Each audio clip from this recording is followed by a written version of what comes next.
The Agenda with Steve Paikin is made possible through generous philanthropic contributions from viewers like you. Thank you for supporting TVO's journalism. Tonight on the agenda, John Michael McGrath and I with our weekly onpoli podcast. A strike during the summer at the LCBO. We've seen this story before. It's not something the government wants, but at the same time, the future will just mean that the LCBO will just get weaker and weaker.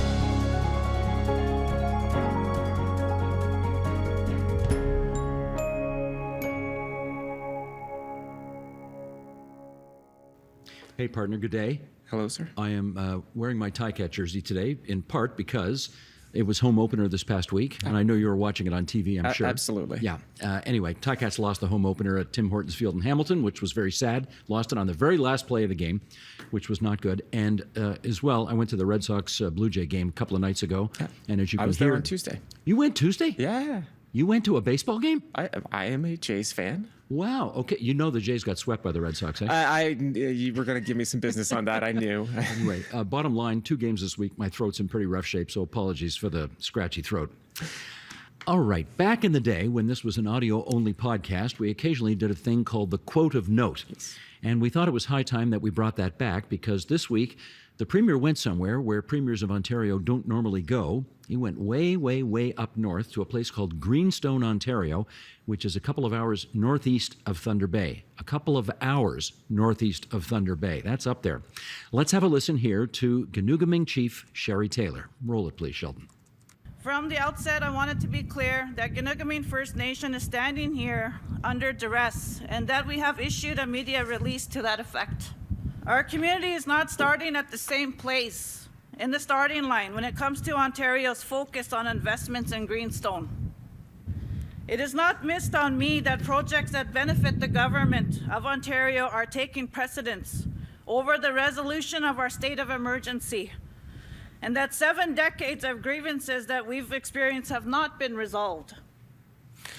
So some context for our viewers and listeners. The provincial government announced this week $2 million in funding for the Indigenous Workforce Development Program and $2 million to construct and maintain a rest stop in the area. This is part of a broader program of connecting more parts of Northern Ontario and some remote First Nations to the provincial highway network.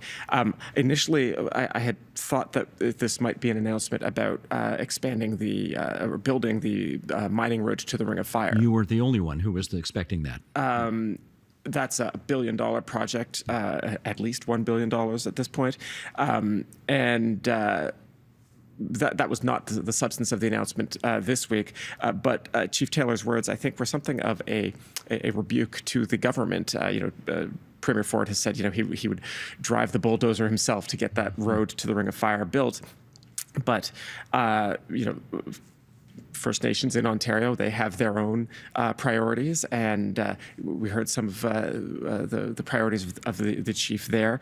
Her community in a state of emergency and wants to see issues like violence and suicides and drug overdoses in that First Nation resolved, and is a higher priority than access roads. You and I have seen the Premier do dozens, if not hundreds, of announcements over the 6 years that he's been the Premier of Ontario, and they all roll out essentially the same way. This is the first time I can recall an invited guest at the Premier's news conference essentially reading him the Riot Act while he's standing right there. So lots of guts to the chief. Saying that she's there under duress is something that I don't think, I certainly not under this Premier, not under the previous one either. Correct. That's why we call it a quote of note. And with that, we're on to issue 1. 2 Fridays from now, on July 5th, LCBO workers could go on strike. The date was set by the union to avoid affecting the first long weekend of the summer, which of course is Canada Day, the previous weekend. JMM, what's this dispute all about? Well, predictably, part of the argument is that LCBO workers are looking for wage increases as well as more secure working conditions. Something like 70% of LCBO workers are part-time and don't get benefits, according to the union. But the biggest sticking point, probably not surprising if you've been paying attention to the news, the union wants expanded retail locations within the LCBO system and wants more constraints on alcohol sales outside outside of the LCBO. Well, of course, we can still purchase beer at the beer store, and we can get beer and wine in supermarkets, I guess, and they are coming to corner stores if the government has its way. But spirits, what about spirits? The LCBO workers go on strike. What happens then? Well, this is part of the sticking point. You won't be able to get spirits outside of the LCBO. You can't right now get spirits outside of the LCBO, I guess, except for like buying a glass of something. The LCBO is the monopoly provider of spirits. When there was a threat of a strike in 2013, and we've seen this consistently, the LCBO has said previously that they have contingency plans to serve commercial customers, including bars and restaurants. Bars and restaurants, nevertheless, have said they are very concerned about a strike. Some of them are still recovering from COVID. Some of them say their businesses still haven't recovered, and they're worried that a strike would really just be the death blow for a lot of them. Again, it's not just LCBO stores or even bars and restaurants, because you mentioned supermarkets. Supermarkets, and in theory corner stores, are required under the province's rules to get all of their supply from the LCBO as the wholesaler. So if we haven't had a threatened strike like this before, maybe the LCBO can keep bars and restaurants stocked in a strike condition. It's an open question whether they could keep bars, restaurants, supermarkets, and depending on how long a strike goes, corner stores operating. It's a long list. I don't think the LCBO's ever had a strike, have they? I don't believe so. Yeah, I don't think they have. No. Anyway, of course, we remember back a few weeks ago, Doug Ford making a very high-profile announcement about ending the Master Framework Agreement a year early, $225 million to do that, or more if you believe the opposition. How does all of that attempt to liberalize beer and wine sales affect what's going on in this strike, potential strike? Well, understandably, OPSU members are concerned about the future of their job security. Just to give a specific case here, there's been a growing sector in alcohol sales of basically like canned cocktails, right? Drinks made out of various spirits. OPSU's position is that the government says that spirits will continue to be sold exclusively through the LCBO, so that drinks made from spirits should also be exclusively sold through the LCBO. They want to keep that business line for their members. But the government's position is that these are generally lower alcohol beverages that are really more analogous to beer and cider. So they should be sold in grocery stores and corner stores. That's just one sort of example of the kind of dispute here between the government and OPSU. Now, public sector unions arguing for better working conditions and higher salaries and better benefits and whatever, more job security, that's not a new story. No. Nothing new about that. But there is something a little bit distinctive about this story that makes it worth a little extra attention. OPSU is, I guess, in effect, trying to effect a major policy change that's already been announced by the government of the day, that government made as a significant election promise 6 years ago, and something the implementation of which has already begun. So that's tricky. How successful do we think they're going to be at that? I mean, I do want to say this has been OPSU's longstanding position, both under this premier and even before this premier. The union opposed the expansion of grocery store beer and wine sales under Kathleen Wynne. Before that, they were opposing the expansion of so-called agency stores, where the LCBO basically allows a private store to act as a subcontractor. Lots of those all over rural and northern Ontario. But as they were opened up closer to the GTA, OPSU raised a bunch of flags about that. I think it's kind of obvious that OPSU sees this as at least for the LCBO members, OPSU sees this as an existential question for their workers. They just see this as a threat to their future, their livelihood. Whether they've got a lot of leverage with the government, a strike during the summer at the LCBO. We've seen this story before. It's not something the government wants, but at the same time, the future will just mean that the LCBO will just get weaker and weaker because people will have more retail options. So I don't know. Yeah, that is often the answer to a lot of things we discuss here. I don't know. Yeah. We shall see. It's good to be honest. Well, right on. The LCBO, I think, takes in about $2.5 billion annually in revenue, which goes directly to the Treasury to be spent on programs, services, etc. The Premier is adamant that under the new liberalized system, the province will realize more income. Do we know if that's in fact true?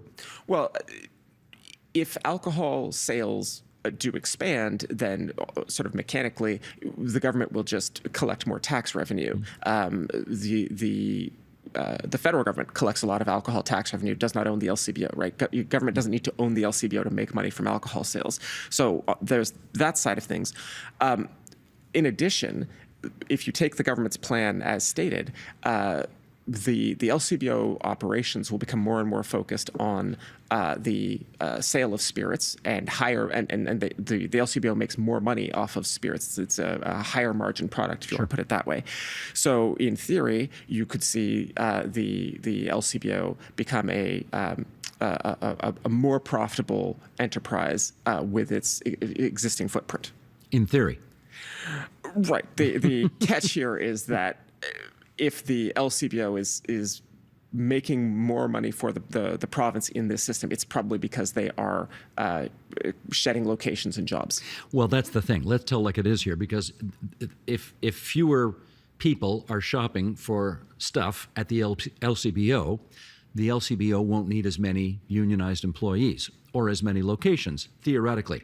I mean, that's the nub of the problem, isn't it, for the union? That's exactly it. And we come back to this again. It's sometimes in politics there are win-win outcomes, and sometimes it's just a hard choice between who's going to win and who's going to lose. And OPSEU, I don't think unreasonably, I use the word existential here, but they see it as a threat, a fundamental threat to the livelihoods of their members. Right. I don't like making predictions, mostly because I'm always wrong. So why would you want to go on the record of being an idiot?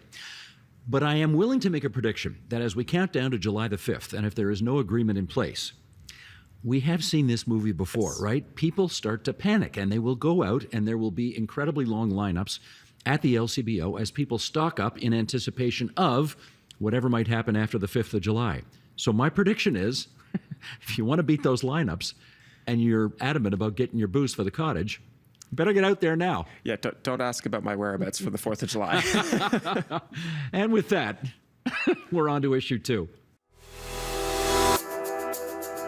Let's do an update on Ontario Place and the Ontario Science Centre, because there have been some developments surrounding both attractions over the past couple of weeks. JMM, this is a legal thing now. What's the latest? Yes, so Ontario Place for All, which is a group that advocates for a more publicly oriented, let's say a more ecological waterfront redevelopment, had its challenge. It had launched a legal challenge, and that challenge was dismissed by the Ontario Superior Court of Justice this week. The group was hoping to force the provincial government to conduct an environmental assessment of the redevelopment of the West Island of Ontario Place, but a law passed by the legislature at the behest of the Tory government shortly after the group's application was filed made that impossible. That is the Rebuilding Ontario Place Act, I think. Yes, that's the one exactly. It exempts Ontario Place from the province's Environmental Assessment Act. So the law simply doesn't apply in this case. Norm de Pasquale, who is the co-chair of Ontario Place for All and former NDP candidate, said this ruling sets a terrible precedent for Ontario's public institutions. Well, whether it does or doesn't, are there any more legal arrows in the legal quiver for this group to play? I mean, Ontario Place for All says they are reviewing the decision and trying to figure out what next steps they might take.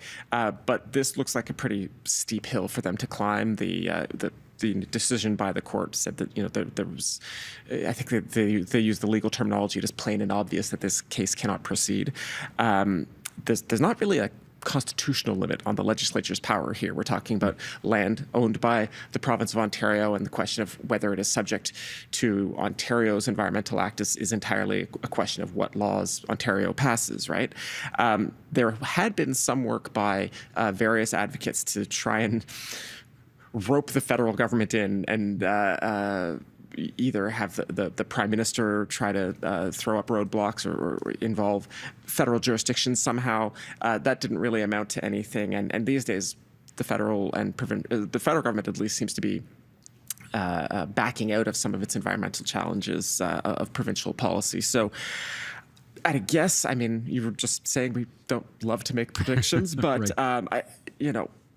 my read of current events is that no, there's not many legal avenues for Ontario Place for All left.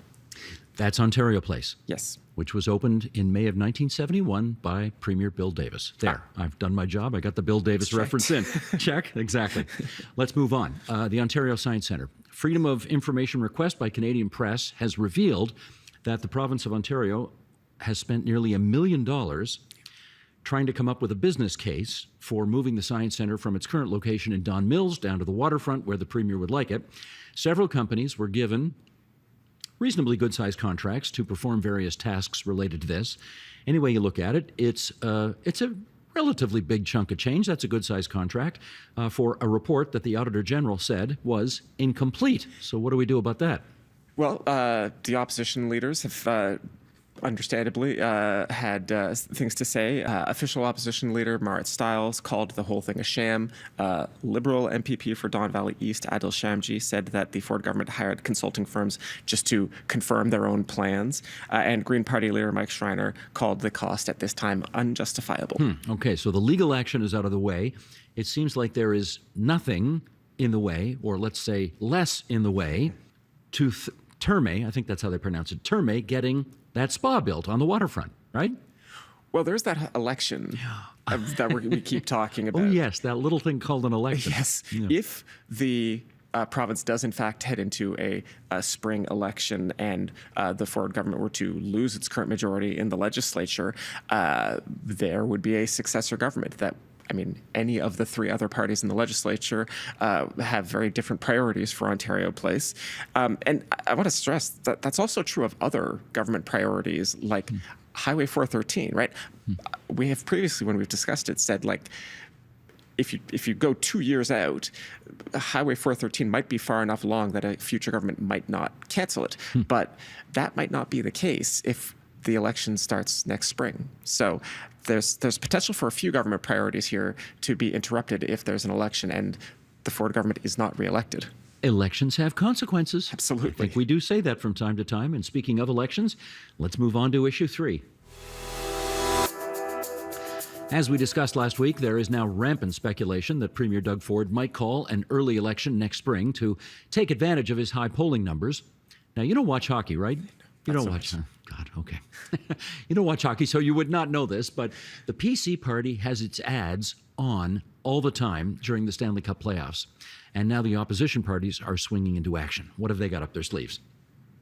NDP leader Marit Stiles rallied the faithful at a party meeting last weekend, made it clear that if the Premier does in fact call an early election, the official opposition will be ready. Here is some of what she had to say. So Doug, wherever you are right now, whether it's at the cottage or in the back rooms, making some kind of deal, here's what I have to say to you.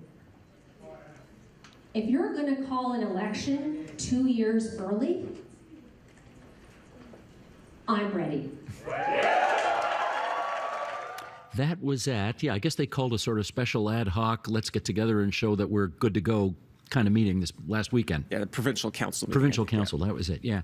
Okay, so that's the end of, you know what, I'm tempted to go back. Are you telling me you really don't watch any of the Stanley Cup playoffs? You do realize this is like one of the most exciting playoffs in a year. The whole country is captivated by these Edmonton Oilers who were down 3-0 and they've now come back and you're not watching any of this. No, sorry. Okay. Moving right along. Okay, so that's the NDP. Ontario Liberal leader Bonnie Crombie has asked her party's executive council to speed up its work so that the party can have a full roster of candidates here if there is an election next spring. And we should say they have already appointed a guy by the name, you're smiling still. I just have to call you out on bad behavior. I'm sorry, I just do.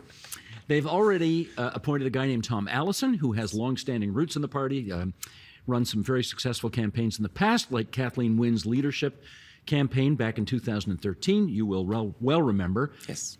She was the underdog going into that. Sandra Pupatella was the favorite to win. Tom Allison worked up a strategy to get around that and was successful at the end of the day. The Liberals' electoral urgency rules have been invoked. And that means the party is allowed to streamline the nomination process for candidates. Just a reminder, the Liberal Party constitution does allow the leader the right to appoint 5 out of the 124 candidates that the Liberals will presumably run in the next election. We assume they'll run a full slate.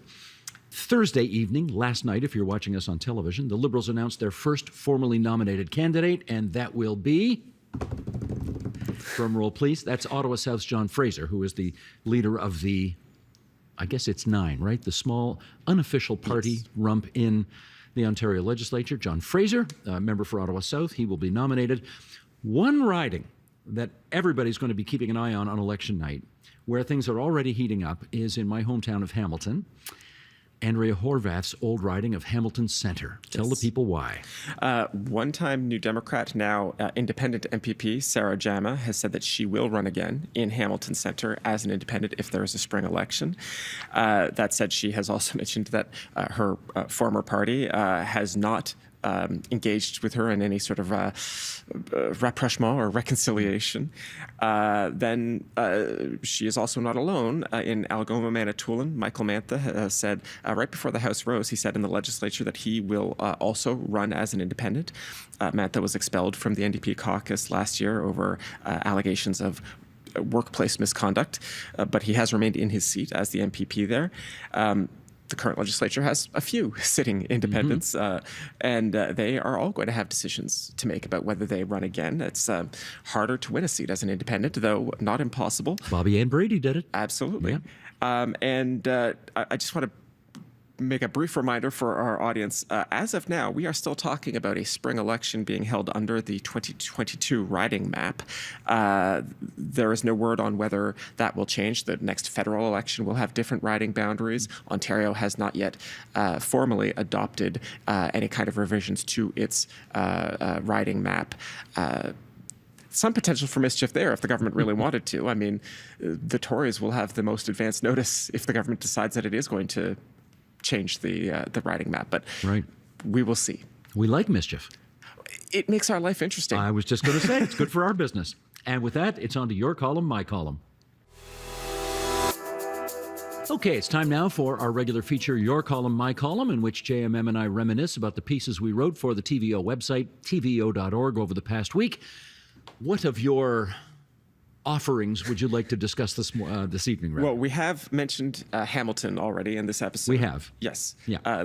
We've checked that box. But I spoke with an economist from McMaster University this week about Canada's economic productivity, and it was more interesting than that might make it sound, I think. There has been a lot of talk lately, including from like the Bank of Canada, about whether Canada is in a productivity emergency. And that is an important issue because, economists would generally say that, growing our productivity is sort of the foundation of future economic prosperity.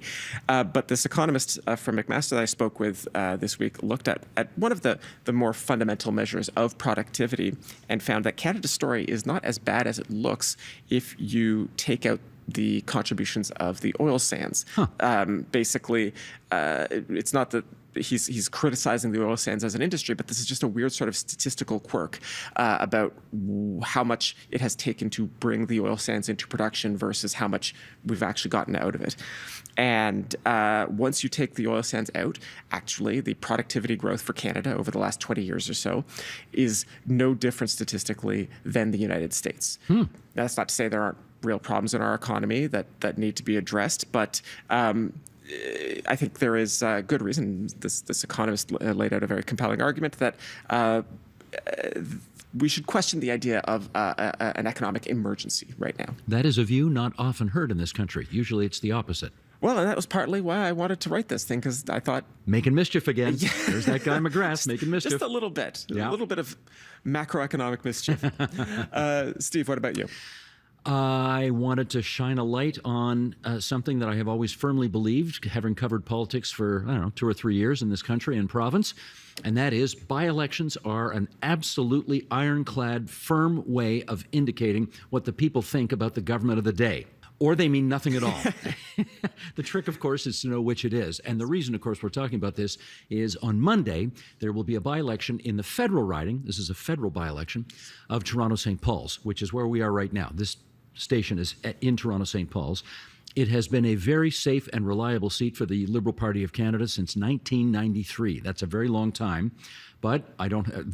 This just in. The current Prime Minister's popularity is not what you'd call fantastic at the moment.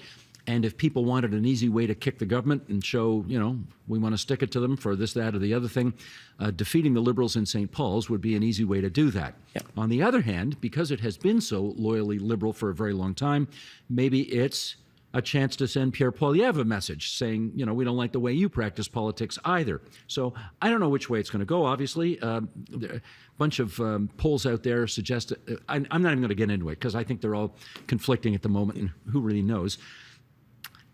It's worth saying that Justin Trudeau's popularity wasn't all that great a year and a half ago when there was a federal by-election in Etobicoke Lakeshore. Yes. And the Liberals held that seat anyway. They held it pretty easily. Charles Sousa, the former finance minister for the province of Ontario, won that by-election.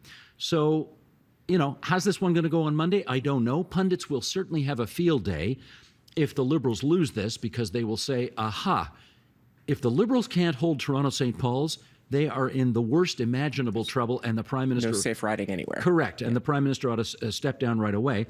If, on the other hand, they hang on to it, maybe those pundits are going to have to think about a new line after that. Monday is by-election day, so stay tuned. The funniest possible outcome is the Liberals lose this by-election. There's turmoil in the Liberal Party. The Prime Minister resigns. They hold a very quick leadership race, and they hold a federal election before Ontario can bring its spring election forward, and all of the planning by the current Premier's office is for naught.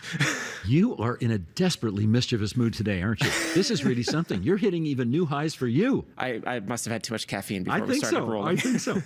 Now, just before, I know you're going to go to the mailbag, but just before we do that, this is the time of the podcast where I occasionally like to give a shout out to people.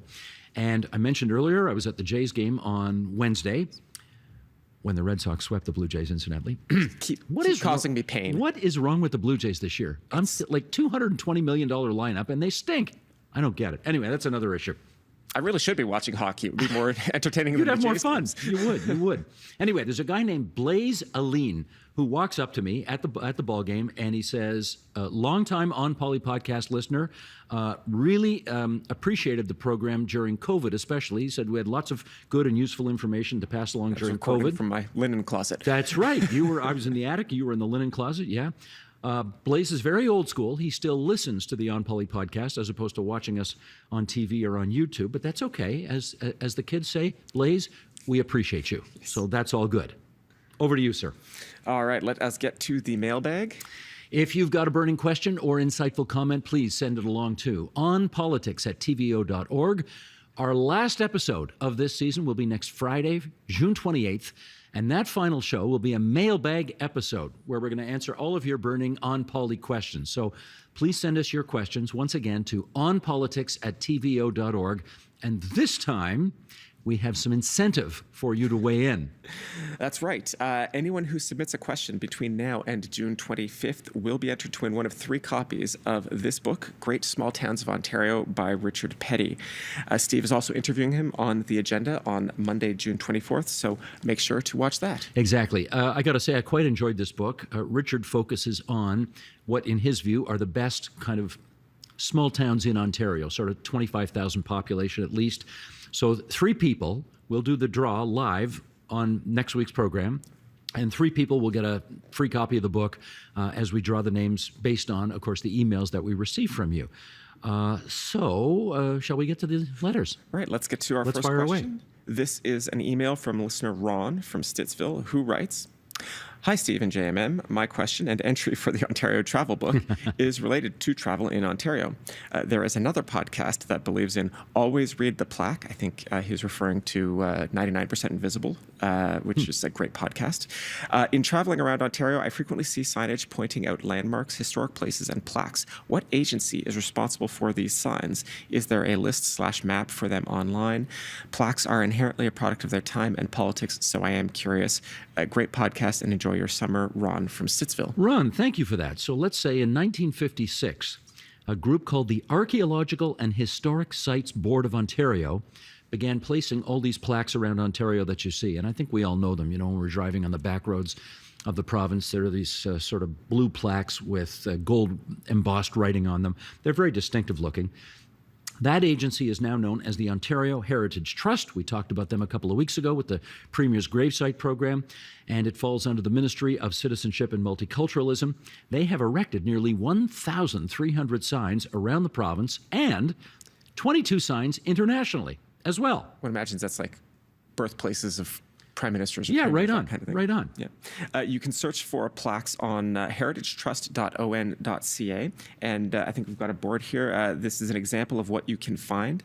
This is the entry for St. Anne's Anglican Church, which unfortunately was lost to a fire last week. Terrible. We will put some links in the episode description so that our viewers can take a look for themselves.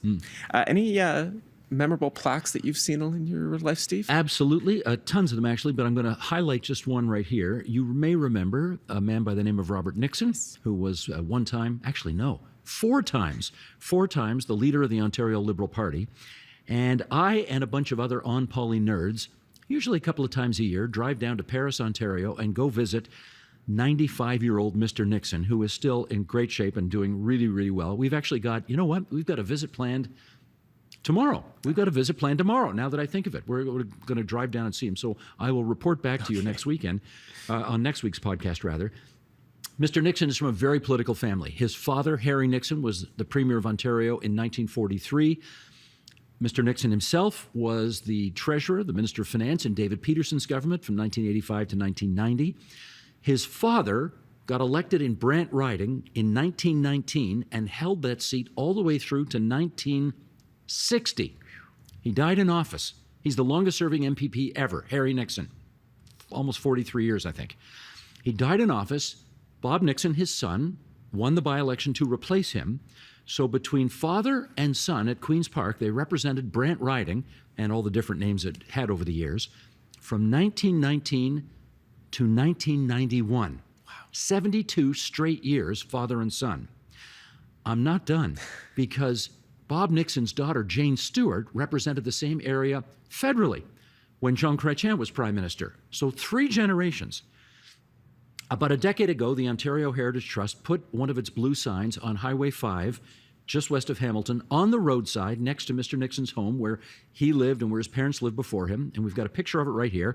And the sign says, "In recognition of 3 generations of the Nixon family who represented the residents of the county of Brant between 1919 and 2004, both provincially and federally, this portion of Highway 5 is being designated the Nixon Way." So I think that's kind of cool. Yeah. And I guess, yes, if pushed to come up with one, that would be my favorite Heritage Trust blue and gold sign in the province of Ontario. How about you? I don't have a favorite of the actually formal official Ontario Heritage Trust plaque. There is, however, the Toronto Recursive History Project of Toronto Recursive History. What?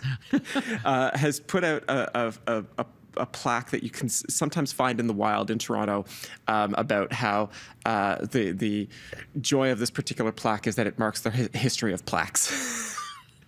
That is kind of hysterical. It's a bit of fun, and if you see it out in Toronto, you see them every once in a while. My father saw one recently, reminded me of its existence, and I always get a bit of a chuckle when I see them. That is kind of adorable. Okay, let's move on here. Sheldon, can we bring the next one up? Here's an email from listener Diana Stevenson. Diana emails us from time to time, and she writes, "What are your thoughts about the frivolous notion of cardless IDs being proposed by Premier Ford? I am in total opposition. Not everyone has a digital device. Many seniors, being computer illiterate, would find this difficult to deal with. Your discussion is appreciated." Diana Stevenson. Okay, what do you say? So this is a government proposal from a few years back to allow people to put their driver's license and health cards in their Apple wallets, their Google wallets on their smartphones. As Diana mentions, accessibility is one obvious question that came up. Even people who have smartphones may not be comfortable or able to use the software wallets that these phones have. People have totally valid concerns about privacy and security. Just me personally, if I were driving and I were pulled over by a police officer, I would have some reservations about handing them my phone as opposed to just handing them my a piece of paper or my driver's license, laminated license. Yeah. But the arguments for this system, to give it its due, are that people might find it more convenient. I do sometimes leave my house without my wallet. I almost never leave my house without my phone, right? There's that kind of idea, and that in some ways these digital IDs could actually have stronger privacy protections than standard physical forms. All of that said, the Information and Privacy Commissioner of Ontario had weighed in on this issue and said that a digital ID should be optional, certainly not mandatory. And in any event, the government seems to have backed off of this idea because certainly many conservatives found there were all sorts of feelings about the government tracking people and some sort of leftover, let's say, resentment about vaccine mandates, that kind of thing. I saw the quote in the Toronto Star about this. Some Tory backroom guy quoted as having said, "Our base hates this idea." Yes. So, yeah. So, bottom line, this is going to be optional. No one's proposing to get rid of the laminated, old-fashioned driver's licenses. Certainly not right now. And indeed, the government just doesn't seem to be pursuing this with any vigor right now. Gotcha. Okay. Finally, let's do an email here from listeners James and Francis Oliver as they write on the upcoming and potential elections. Here we go. My wife and I think Steve Paikin and John Michael McGrath should be our next Premier and Prime Minister. We seniors enjoy your Friday program. Sincerely, Jim and Francis Oliver. Lovely sentiment, but speaking for myself, I'm a carless weirdo cyclist who has advocated in writing for things like road tolls, so I think I'm basically unelectable. Yeah, you got that right. What does one say here? If nominated, I will not stand. If elected, I will not serve. Yes, the Sherman statement. Yes. Jim and Francis, I thought you liked us. Why would you want to inflict those? Anyway, that's kind of adorable, but. Let's do one more here. A quick shout out to listener David Harrison, who wrote in after we answered his email to say that he loved my T-shirt last week. This was the one that you commented on as well. Yes. This is the one where you're going up the 400 highway and you get to that interchange where if you go one way, you're off to Orillia, North Bay. If you go the other way, you're off to Parry Sound and Sudbury. David has a kid who lives in Sudbury. So as always, David, thank you very much for listening. I say listening because we haven't quite got David watching yet. He's still old school. He's just listening. We love our listeners too, though. That's okay. That's right. That's okay. Once again, if you'd like to ask anything about the content on the show or on politics in general, please email us at onpolitics@tvo.org. And that is the On Poly podcast for this June 21st, 2024. Special thanks to our wonderful studio crew for making the video podcast happen. And this week, we're going to single out David Chung, who's back there on camera too, God willing, keeping me in focus. Thank you, David. Well done. And until next Friday, everybody, bye-bye. Bye-bye.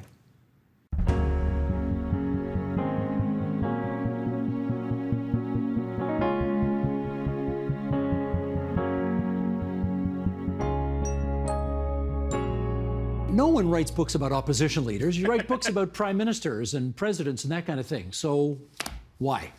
I think in an American context, it's actually quite common to have a book about someone before they achieve a particular role they're going for. And I think there's a logic to that. Canadians have a right to learn who these people are that are vying to be prime minister. I mean, Justin Trudeau was a much more well-known person in the Canadian consciousness when he became prime minister. And I thought with Pierre Poilievre, there was an opportunity there to really help tell that story of who he is and where he came from. You are an unabashed conservative. He is an unabashed conservative. Should we infer from that you're being a little too sweet on him in this book? I think on television, you need to distinguish the small c from the big C there. Is that, certainly I have an ideological view of the world that I don't hide from, but I don't have a partisan loyalty. And I think that the book is fair. And has actually, I noted Mark Miller tweeted approvingly an excerpt of it when it came out, the immigration minister. So the Liberals have found something in there they like. But also, I think the crucial point is that because of the connections I have in the conservative world in Canada, I was able to delve into his life and the people around him in a much better way than a lot of other journalists would have. And I think in that sense, even if people don't like my view of the world, they're going to have a much greater understanding of Pierre Poilievre because of that. For what it's worth, I totally agree with what you just said. There are some parts of this book he's not going to like. I don't know if you've heard back from him yet on this or from anybody in his inner circle, But you reveal some stuff about him that I think he would not be all that thrilled with. Fair to say? Yes, and I think that when I went into it, the goal was always that it was going to be fair. And I think where I would take a different view than some journalists that might have a different philosophical persuasion is that I'm not interested in arguing about his beliefs and arguing about his policies. I really just wanted to go to a factual account of who he is, and I do think I did that. The easy version on Pierre Poilievre is that he's the Donald Trump of the North. How accurate do you think that is? Not at all. And I think there are two problems there. One is that Donald Trump is such a disruptive figure in politics that it becomes an easy comparison for anything, where if you really look hard enough, you can always find some Trump comparison of anyone in politics. And I think it becomes fairly lazy when people do that as a political sport. But I also think that his experiences have been uniquely Canadian in a lot of ways. I think his influences coming from the Reform Party of Alberta of the 1990s, you can look at him as a modern Preston Manning far more than you could look at him as a Canadian Donald Trump. Well, Donald Trump was raised by a multimillionaire land developer from Queens, New York, and Pierre Poilievre has the most interesting background, perhaps, of, well, I was going to say of any prime minister. He's not prime minister yet, but certainly this guy has a very atypical background. You want to go into some of that? Yes, and I'll say on this, Canadians have heard the very brief snapshot that he gives in his speeches. The adopted son of two school teachers from Calgary, born to an unwed teenage mother. So people have heard that. And I think there's a lot more complexity there. And we heard glimpses of it from him in some speeches over time. His parents were affected by high interest rates and had to downsize their home. He actually went through a process with his brother to reach out and build a relationship with their biological mother and her family later on in life. And they were certainly interesting. And I think in that way, when he says it's a crazy mixed up family, there's some truth to that. Yeah, but I mean, just for those who don't know, his parents' marriage ended when he was 12 years old. His father ended up with another man. And there doesn't appear to be, at least I didn't read any in your book, this sort of, oh my God, this is so embarrassing and going to ruin my life in Alberta of the 1990s. Why not? I should say first and foremost that I would have liked if I had had a bit more access to Pierre Poilievre himself, who didn't do an interview for the book. I would have loved to have tried to get a bit more about that, about how this affected you in your life and how you did. But people around him said it was never an issue, that, you know, sure, the divorce may have had the issues you'd expect of a child of, I think, around 12 years old, but his father coming out as gay was not something that he really had an issue with. He's always had a positive relationship with his father and his father's partner, with whom he still is, and who was actually at, you know, the leadership announcement when Pierre Poilievre won in 2022. So it was never an issue from what I gleaned from talking to those around him that caused him much in the way of grief, if any, when he was younger. Mark? Yeah. How do you not look at him at some point during your day and not think what, quote unquote, your people are doing to, quote unquote, my people on October 7th is making me furious, and I just can't, I can't work with you anymore? How does that not happen? I mean, I think first and foremost, the Haifa Room the project was that we share a common humanity.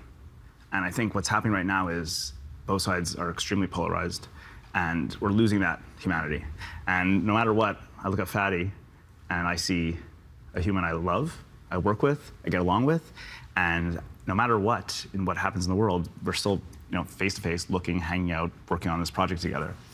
I actually think we mostly agree about the situation. Like, where we get a lot of flack on Instagram, both sides. You know, people are like, you know, the Jewish side is saying, oh, the Haifa Room is pro-Palestinian, and what does that mean? Are we pro the Palestinians having security, dignity, and prosperity? Yes. Are we pro-Hamas? No.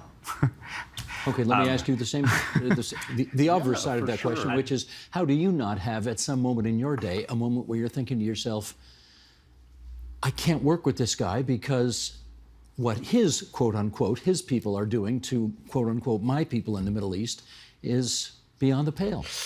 Well, I mean, it's a difficult thing, right? Because I was born here. I was born in 1972 in Parkdale in Toronto. So, I mean, yeah, of course, I'm first generation. My parents immigrated, you know, in 1970. So when all's said and done, and I was kind of talking, I was thinking about this before, that like, I grew up in the 70s in Parkdale, not easy for an Arab to do at the time. Tons of racial slurs being, thrown in a schoolyard. But interestingly enough, a few of the people that threw those racial slurs back in the day, I'm still friends with. The idea here is that I think we are blessed being Canadian, being born here. We see things, unfortunately, fortunately, we see things, through a little more of a humanitarian lens. We're sort of forced to be together, and within that, I think that you start to see commonalities more so. Inevitably commonalities come out. I bet you one of the things that you have in common is that you probably heard the odd slur during your time growing up in Montreal. No, not directly to me. And I just think this whole situation, it's so important that for us to just talk and not reach these kind of levels of intensity where it's just impossible to have a conversation. And I think with social media, it's just we're in echo chambers, and it's really hard to have these conversations. Well, let me probe that a bit more. I think like a lot of people, even from my side, are saying like, I get messages of like, is Haifa Room pro-Israel? I'm like, absolutely. Just like there's 500,000 people demonstrating every night in Tel Aviv against, the current government. I agree with them. I agree with Chief Gadi Eisenkrout and Benny Gantz, and even, sorry, I'm forgetting the head of the opposition right now. But you want to make a distinction? Well, that you can support Israel, but also be, think that there's another way of dealing with the situation. And so, I just want to make it clear that we are pro-Israel, or what that means is we believe that Israel has a right to exist. Fadi believes that. 100%. And however, both sides need to be able to live in security, prosperity, and dignity. Let's talk shifting alliances here. And Besma, I'll go to you first on this. To what extent do you think the war in Gaza has realigned who the key players are in the Middle East right now? Well, somewhat. Certainly I think it's elevated the regional power of the Saudis, undoubtedly, and shifting away from the United Arab Emirates. And that's partly because the Saudis feel like they have a big carrot still, which is normalization with Israel. And in many ways, I think they're looking at the UAE as though they made a mistake. They normalized with the Israelis, a lot of fanfare, and that bought them nothing in terms of persuasive power over the Israelis to stop this war against Gaza. And so I think they're going to hold out. They're going to hold out to the last moment. I think those who, and including myself, perhaps misread Mohammed bin Salman thinking he would sign the minute that his father passed. I think that's actually looking less and less likely because of October 7th. And now what we're going to see is the Saudis holding out, and what they're asking from the Americans is immense. Everything from a security pact to also, a civilian nuclear program. It's pretty high stakes for them. And I think that's really the biggest takeaway. The challenge, I think, with some of the other parties in the region is just that they're facing their own challenges. Sisi, in Egypt might have looked a bit strong because he's able to be an important, interlocutor in the whole, getting humanitarian aid into Gaza. But the reality is the country is suffering economically and immensely at the moment and doesn't really have a lot of clout regionally as a result. So I really think it's the Saudis at most. Iran, in a little bit, in some way, has been able to, of course, and we think we need to talk about Hezbollah and Lebanon, because that really is, I think, where we'll get to there in a second. I'm going to go to Hussein on that in a second, but let me follow up actually with Hussein on the Abraham Accord partners right now. We do remember under the Donald Trump administration, the Abraham Accords were signed. Egypt, Jordan, the Emirates, Bahrain, Morocco. They all now have ties with Israel that they heretofore had not had. What is the status of that relationship now that this war has gone on so long? It's holding steady, because it brought, especially for the UAE and Bahrain, which were the two main countries that were involved in the Abraham Accord framework. The bilateral relations with Israel has brought a lot of benefits, and they were relatively satisfied with the benefits that they got. They've found that they've been able to manage the public opinion blowback, even though it's been difficult. And so steady as she goes, but they're not expanding ties to Israel in an aggressive way or in a fast-track way, but they're not pulling back either. And that's basically where it is. I think all eyes are on Saudi Arabia, as Besma was saying.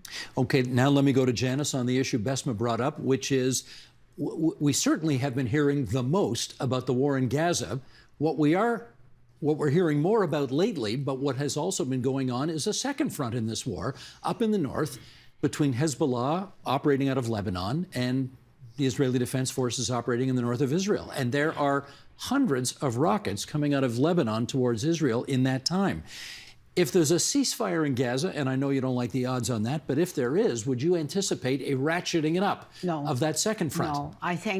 No, I think it would be the reverse. If there were a ceasefire in Gaza, I think it is overwhelmingly in the interests of Hezbollah not to escalate at this point. And that is because there's a long-standing pattern here that Iran, this is the forward defense forces for Iran. It is their most effective deterrent weapon against Israel is Hezbollah, because it could inflict so much damage by orders of magnitude on the infrastructure and civilian population inside Israel. It's a very effective deterrent, frankly.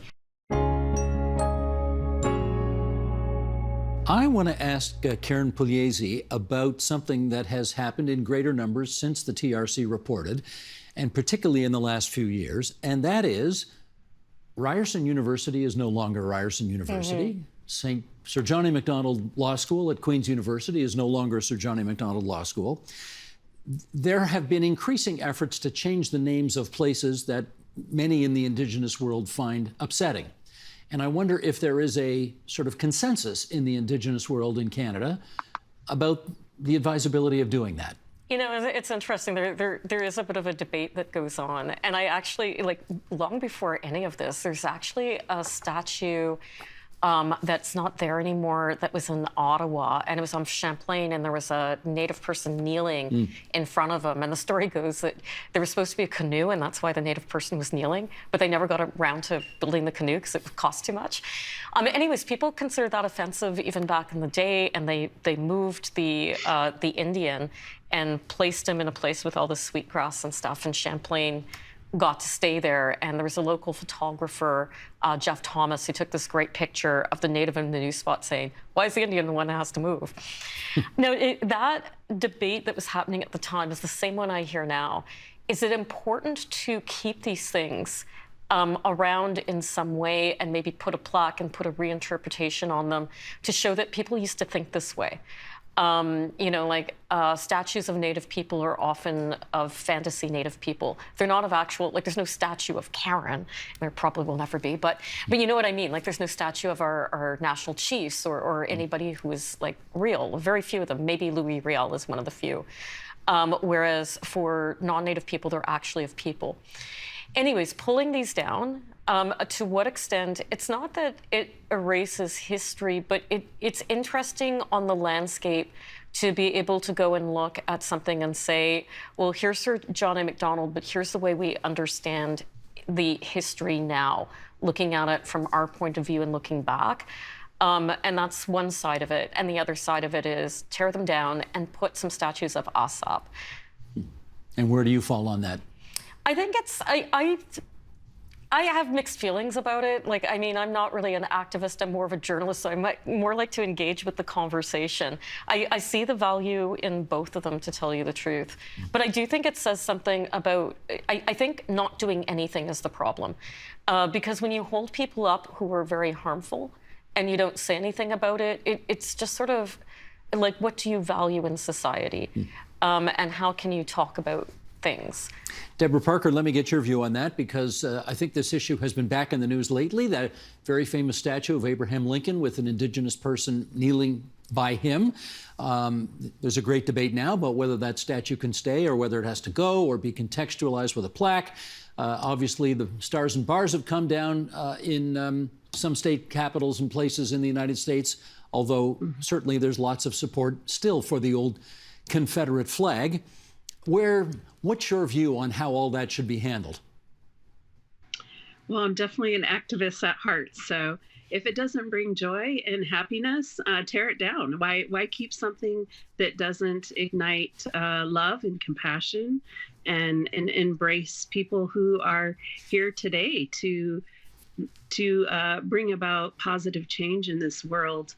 And so coming together is so important as a human race. Well, I guess okay, you've asked the question, and I guess the conventional answer is because if you make all these changes and tear all these statues down, as opposed to leaving them there and contextualizing with a plaque, you deprive people of understanding how people thought back in the day, how their views have changed, and what we're aiming to do better. That's the argument. Well, I mean, I think in those places we can create gardens, we can create places that bring about happiness and change. That dialogue can still continue, but do we need everyday references to colonizers or to people that hung our children or took our children in federal Indian boarding schools and beat us, who passed policies that were, contributed to slavery and other ethnic cleansing. So I don't know that I'd want to be reminded of that all the time, but certainly that's a part of history that we can continue to discuss so that we don't continue those behaviors.